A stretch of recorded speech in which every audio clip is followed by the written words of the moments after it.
जय हिंद। इस वीडियो में हम समझते हैं कि उल्का पिंड क्या होता है और रात में हमें टूटते हुए तारे क्यों दिखाई देते हैं और कब ऐसा वक्त आएगा जब हमारे लिए दिन 24 घंटा का न होकर 30 घंटे का दिन हो जाएगा और कौन सा ऐसा उल्का पिंड था जिसने इस दुनिया से डायनासोर का अंत ही कर डाला। आखिर वो कैसे अंत हो गया डायनासोर इस पृथ्वी से।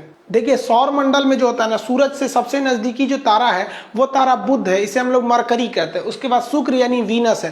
थर्ड नंबर पे हम आते हैं अर्थ यानी पृथ्वी। इसके बाद मंगल आता है।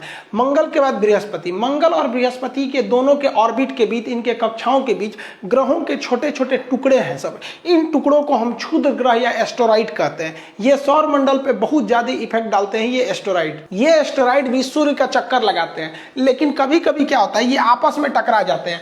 आपस में टकराने से इनका डायरेक्शन बदल जाता है और मंगल इन्हें अपनी ओर खींच लेता है, इन्हें आकर्षित कर लेता है मंगल अपनी ओर गुरुत्वाकर्षण के कारण। लेकिन मंगल भी क्या है, गतिशील है, तो मंगल आकर्षित करने के बाद अपने यहां से उठ के चला जाता है, क्योंकि ये गति कर रहा है। मंगल उठ के यहां चला गया। अब ये बकलोलवा जो है ये आपका यहां से सीधे आके गिर जाता है पृथ्वी पर।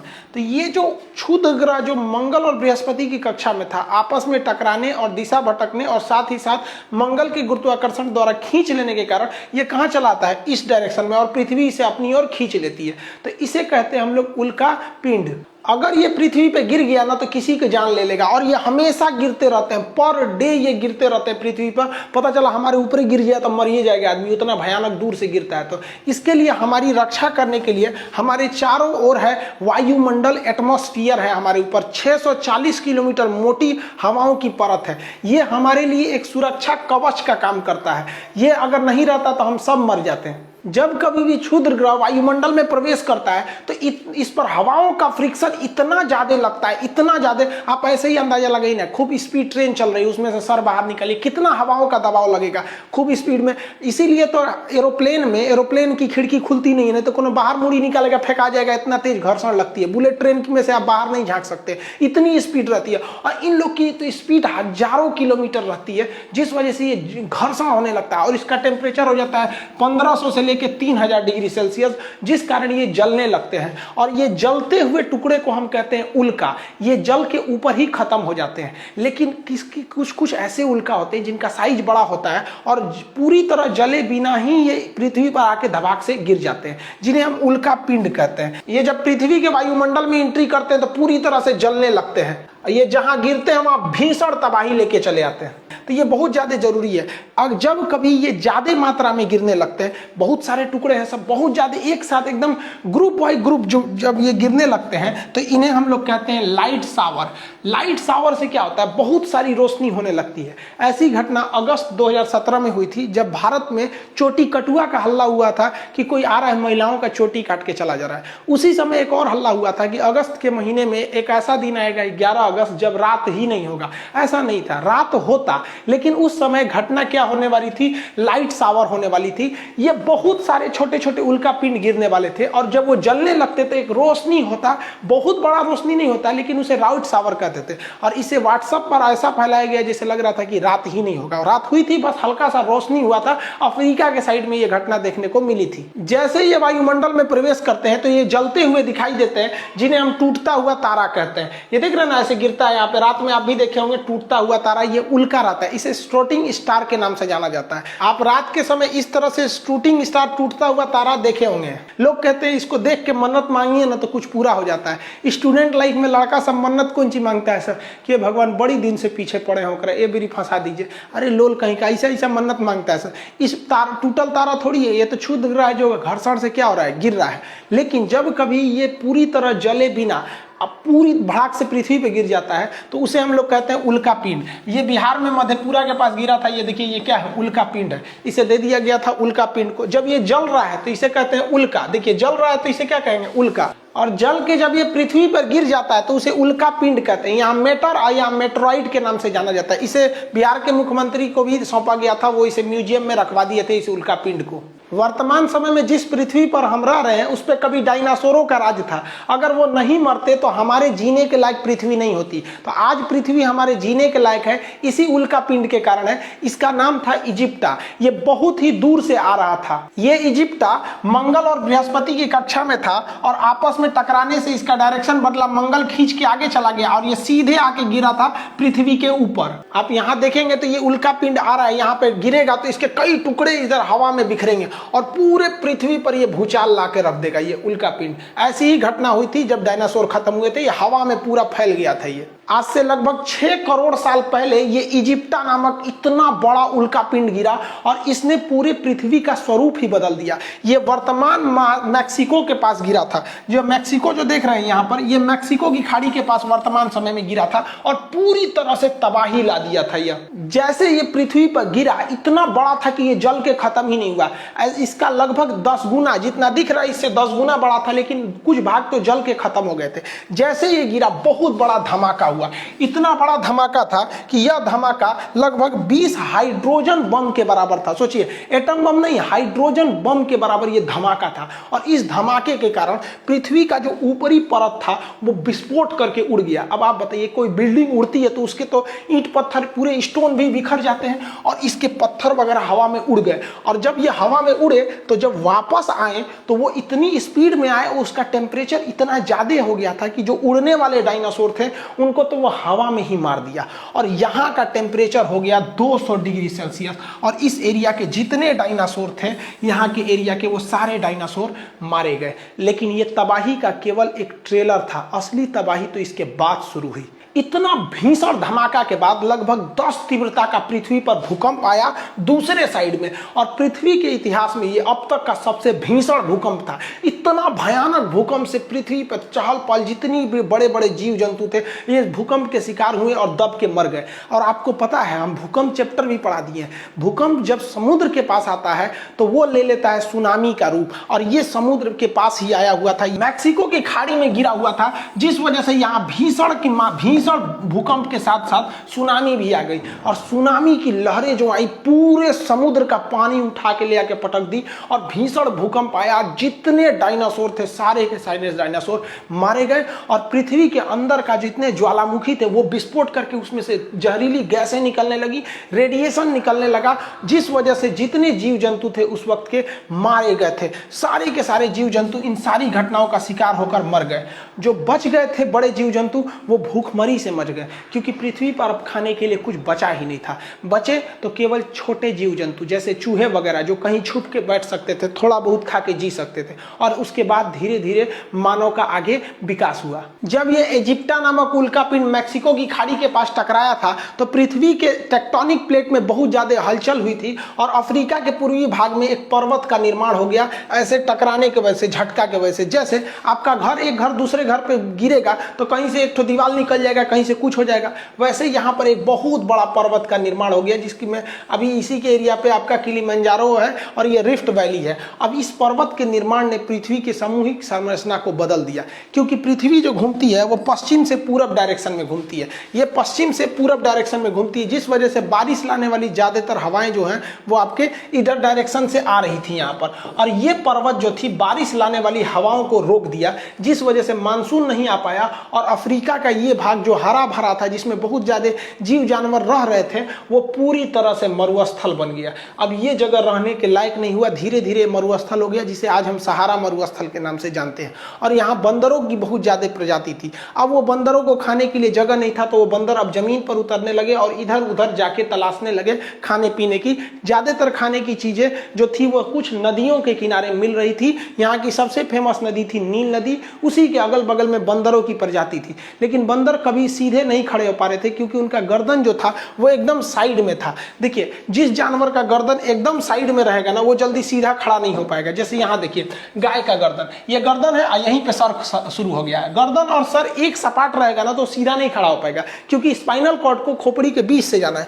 कुत्ता का देखिए, गर्दन और सर एक साथ में है। पहले मानव का भी एक ही साथ था। यहाँ देखिए, धीरे धीरे मानव का गर्दन धंसने लगा, और जब ये मानव का गर्दन धंसने लगा तो ये मानव सीधा खड़ा होने लगा, क्योंकि गर्दन हमारे बीच में होना चाहिए, तभी सीधा खड़ा हो सकते हैं। अगर गर्दन साइड में रहेगा ना तो हम सीधा नहीं खड़ा हो पाएंगे, और जिनका गर्दन बीच में रहता है वही सीधे खड़े हो पाते हैं। इसीलिए हम लोग को तकिया लगाने की जरूरत पड़ती है। तो मानव धीरे धीरे खड़ा होना चालू हो गया, इसीलिए अफ्रीका महाद्वीप को मानव जाति का पालना कहा जाता है। यह क्वेश्चन पूछा हुआ है कि क्रेडल ऑफ द मैनकाइंड यानी मानव जाति का झूला यानी पालना किसे कहते हैं, तो अफ्रीका को कहते हैं, क्योंकि यहीं से मानव की प्रजाति की शुरुआत हुई थी। बंदर कपी से हम लोग आज जाके हम लोग होमोसेपियन यानी मानव का वर्तमान रूप लिए हैं। लेकिन अपने टॉपिक पर चलते हैं, उल्का पिंड पर। इन उल्का पिंडों ने तो पूरे पृथ्वी से डायनासोर का सफाया कर दिया था, लेकिन ऐसा नहीं है कि ये उल्का पिंड केवल पृथ्वी पर असर डालते हैं, अन्य ग्रहों पर भी असर डालते हैं। तो इन उल्का पिंड का थोड़ा अन्य ग्रहों पर देखते हैं क्या प्रभाव पड़ता है। देखिए, जो क्षुद्र ग्रह थे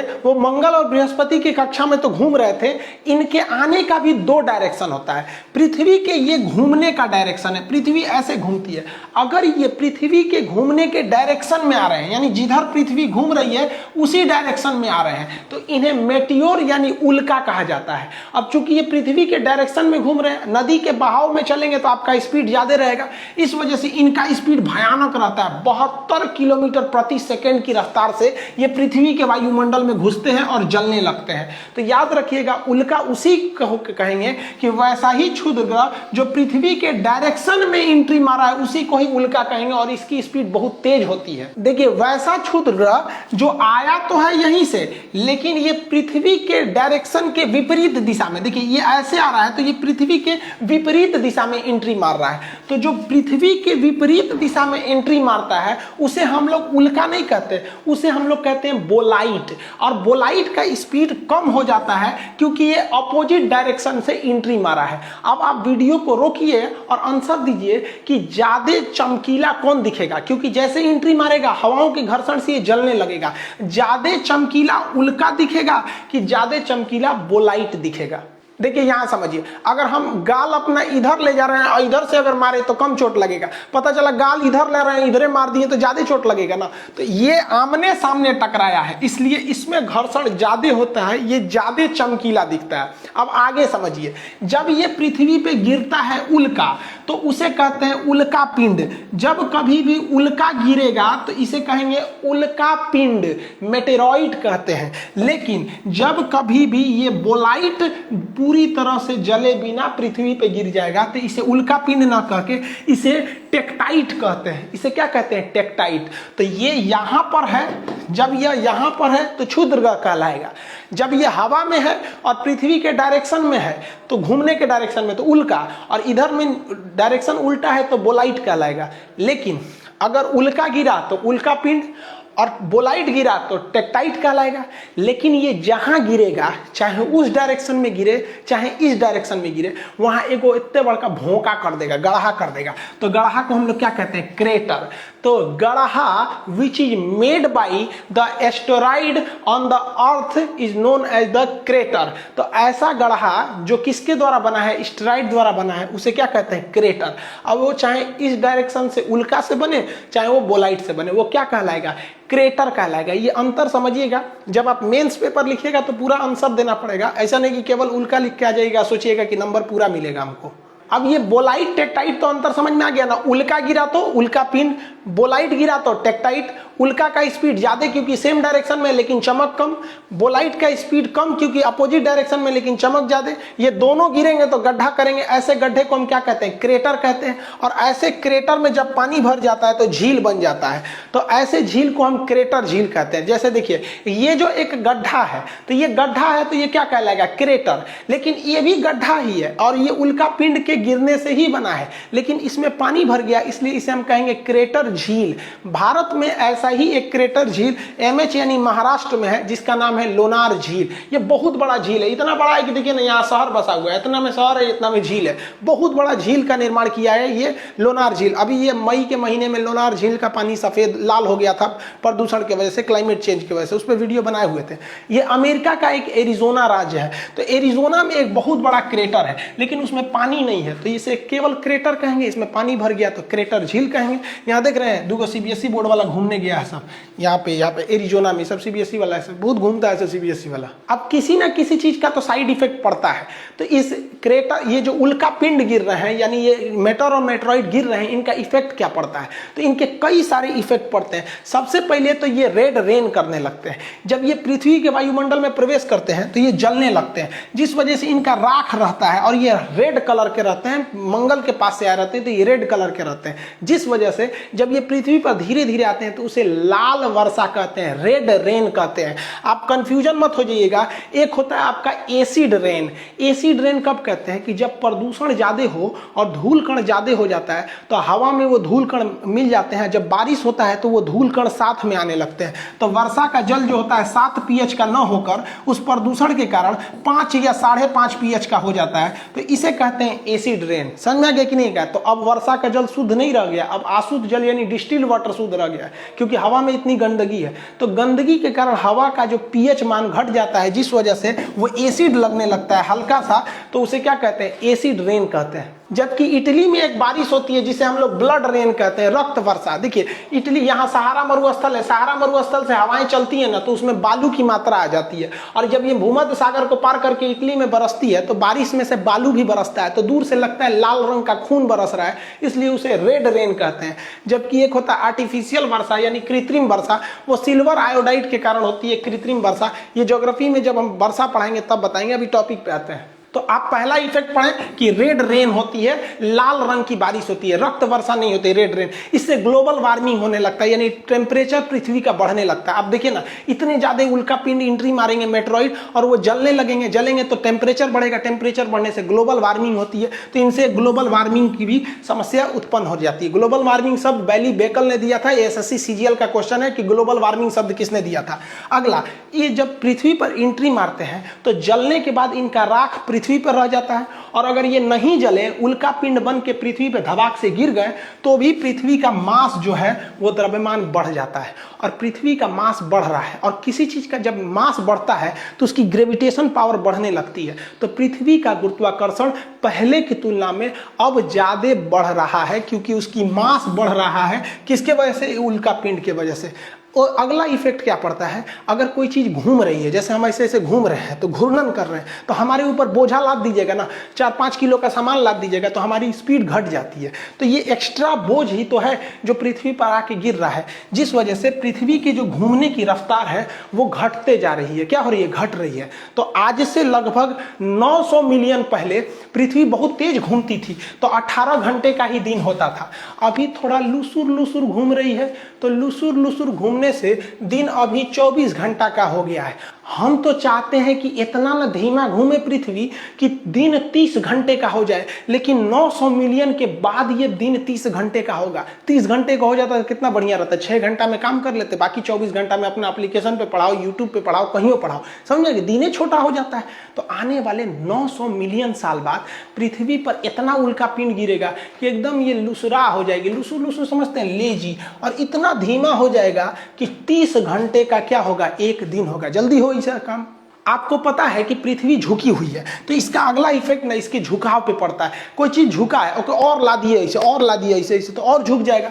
तो आज से लगभग मतलब 41 या 42 हजार साल पहले पृथ्वी महज 21 डिग्री पर झुकी हुई थी, लेकिन ये उल्का पिंड धबाक धबाक धबाक गिर गिर के इसको 23.5 डिग्री पर झुका दी है। और एक्यूरेट में अब जो पृथ्वी है वो 23.5 नहीं बल्कि 24 डिग्री के करीब पहुंच चुकी है। इसका मैग्नेटिक पोल भी खिसक रहा है। तो अब दोबारा अगर गणना होगा ना, जिस तरह से हिमालय 8,848 से माउंट एवरेस्ट की ऊंचाई 8,850 हो गया ना, वैसे ही अब पृथ्वी लगभग 24 डिग्री पर इंक्लाइंड कर रही है इसी उल्का पिंडों के वजह से। और लास्ट तो आपको पता ही है कि इस पे क्या होता है, क्रेटर बन जाते हैं, गड्ढा बन जाता है। जहां गिरेगा वहां क्या हो जाता है, गड्ढे का निर्माण कर देते हैं। अब आगे समझते हैं। देखिए ऐसा नहीं है कि उल्का पिंड का असर केवल यहां पड़ेगा। कुछ उल्का पिंड तो मंगल पर भी गिरते हैं, तो वहां कोई रहता ही नहीं है, कौन देखने जा रहा है। तो कंफर्म मंगल पर भी गड्ढे होंगे सब। इसके अलावा ऐसा भी तो हो सकता है कि ये टकराने से ये क्षुद्र ग्रह का डायरेक्शन बदले और मंगल आगे चला जाए, पृथ्वी भी आगे चला जाए,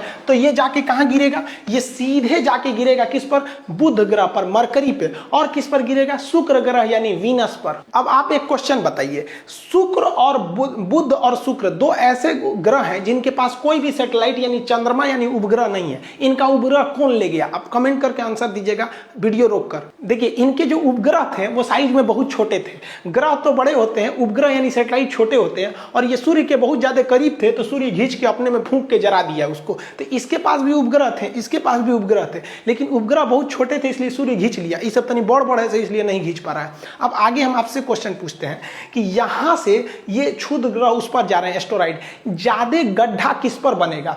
बुध पर ज्यादा गड्ढा बनेगा कि शुक्र पर ज्यादा गड्ढा बनेगा? देखिए, आप आंसर देंगे कि सर ये करीब है, इस पर धबाक से लगेगा, ज्यादा गड्ढा इस पर बनेगा, और दूर है ससुरा उस पर कम गड्ढा बनेगा। गलत है। देखिए बताते हैं इसका रीजन क्या है। देखिए, ये ज्यादा गड्ढा बुध पर बनेगा क्योंकि बुध के बाहर हवाओं की कोई परत नहीं है, कोई भी वहां एटमॉस्फेयर नहीं है, जिस वजह से यहाँ धबाक धबाक गड्ढा बनेगा।